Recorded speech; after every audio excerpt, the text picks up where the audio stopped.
ಅಧ್ಯಕ್ಷರಾದ ರಾಜೇಂದ್ರನ್ ಅವರಿಗೆ ಮಾನ್ಯ ರಾಷ್ಟ್ರೀಯ ಅಧ್ಯಕ್ಷರಾದ ದೇವೇಗೌಡಜಿ ಅವರು ಅಧ್ಯಕ್ಷರನ್ನಾಗಿ ಮಾಡಿದ್ದಾರೆ. ಒಂದು 15 ಜನ ಬಂದ್ಬಿಟ್ಟು ಮುನ್ಸಿಪಾಲಿಟಿ ಕೌನ್ಸಿಲರ್ ಆಗಿ ಅವರು ಐಡೆಂಟಿಫೈ ಮಾಡಿದ್ದಾರೆ.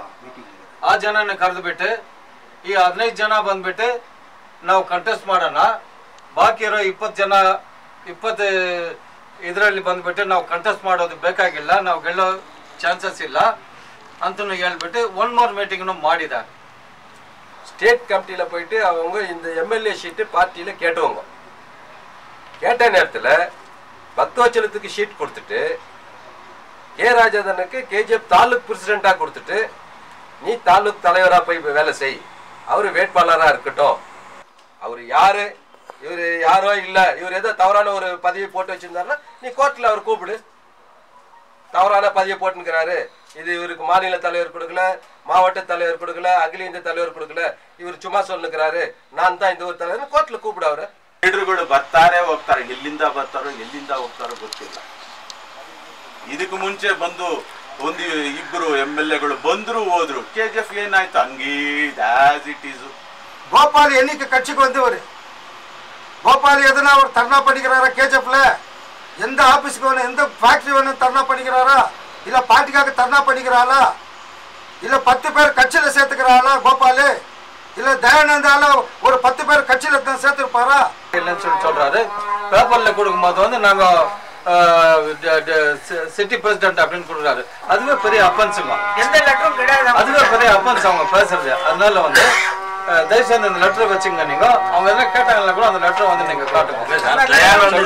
வந்து ஸ்டேட் கமிட்டியோ டிஸ்ட்ரிக்ட் கமிட்டியோ ரெக்கமெண்ட் பண்ணி அவரை ப்ரிவென்ட் பண்ணாங்க.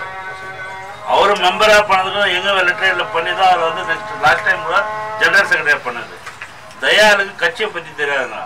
கமிஷனருக்கு ஏடபிள்யூக்கு கறி வாங்கி தர்றது, பிரியாணி வாங்கி தர்றது, புரோக்கர் வேலை செய்துன்னு அவன் பண்ண நான் முனிசிபாலிட்டியில் தவிர்த்து பார்ட்டியை பற்றி அவனுக்கு தெரியாது.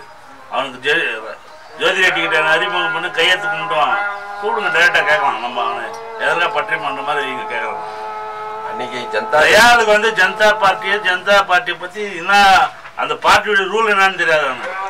நடுவில் வந்து நடுவில் போயிடுறான், அவ்வளோதானே தவிர்த்து ஏதோ பக்தாச்சலம் அண்ணன் கூட வந்தான், பக்தாச்சலம் போயிட்டாங்க. அவர் வந்து பிரசிடென்ட் சொல்றதுக்கு எந்த ரைட்ஸும் கிடையாது. யார் அவனுக்கு அப்ரூவல் கொடுத்துக்கிறாங்க? அதுக்கப்புறம் ஜனதா பார்ட்டி காலத்துலேருந்து 87ல இருந்து இருக்கிறோம் சார். எங்க வந்து எல்லா பிரஸ்காருக்கும் தெரியும், எல்லாருக்கும் தெரியும். எங்க மூணு ஜனதா தள்காரன் நானும் நாங்க மாதிரி அவங்க மாதிரி ஆர்பிஐல ஜெயிச்சுட்டு இன்னொரு கட்சிக்கு துரோகம் பண்ணிட்டு வந்தோம் நாங்க கிடையாது. நாங்க வந்து அந்த காலத்துல பச்சை துணி பச்சை ஒயிட் தான் நாங்க. எங்க உடம்புல வருது தேவகடா தான். தேவகடாவை ஜெயிக்காத காலத்தில் கூட நாங்க பார்ட்டியில் இருந்தோங்க. தயாள் சொல்றதுக்கு எந்த ரைட்ஸும் கிடையாது எங்களை பத்தி.